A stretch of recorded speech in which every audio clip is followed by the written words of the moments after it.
meteorologist Ross Whitley with your first alert forecast.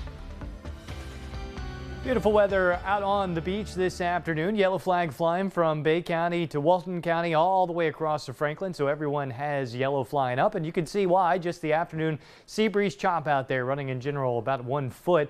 Both sandbars showing up nicely out on the camera there. Yellow flags again from Destin to Carrabelle. Temperatures climbed up into the mid 80s along the beach today, and now we have the onshore flow out of the south or southeast as we go through the overnight hours. It's thanks to a high pressure system just off to our south. So the rain trying to move in out of the north and west is going to run into that, and most of it will fade. Air quality was on the good side today. Pollen count in the moderate category. Grasses and hickory are your main allergens at the moment. Burn time back to 15 minutes tomorrow between 11 a.m. and 2 p.m. That's because our UV index is in the extreme category, which means you're going to see a lot of sunshine, at least to start off the day. We will once again see the possibility of showers and storms, and we have a 30% chance of rain. You look at the radar and you can say the storms are all around us, but not much going on in the Panhandle here. We'll keep a close eye on these thunderstorms, but the most of this is going to fade as it starts to work in over the next several hours. So probably just the northwestern portions of the Panhandle here,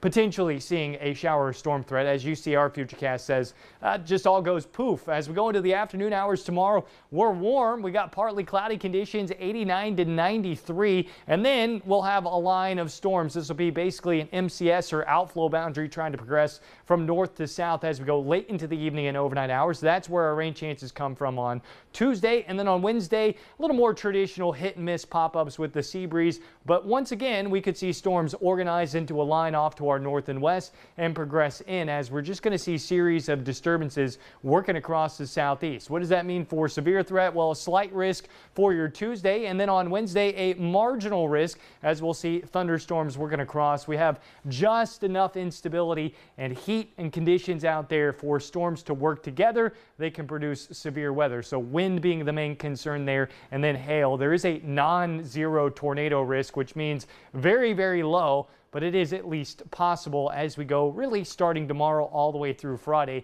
but it is a very low risk. Tell me it's summer without telling me it's summer. Look at the map here. You can see multiple boundaries working across the southeast, and then just follow the thunderstorm words there on the screen and you'll see them just bouncing around across the southeast. A cold front comes in on Friday. That should temporarily push the humidity and moisture down across the peninsula, but by the time we get into the beginning portions of next week, well, the moisture has returned, and so will our rain chances once again. Basically the hit and miss variety as we go throughout this week, with a couple of boundaries working across the southeast, and the best chance of rain coming with that front on Thursday and Friday. But even then, it's a washed out boundary, so we're still talking about pop-ups, hit and miss, even with a 70 and 80% chance of rain. A non-zero chance. Yeah, meaning less than 2%, but not zero. So okay, non-zero. Sounds like a left-handed compliment. That's basically what it is. Hey, buddy, you're a non-zero. All right.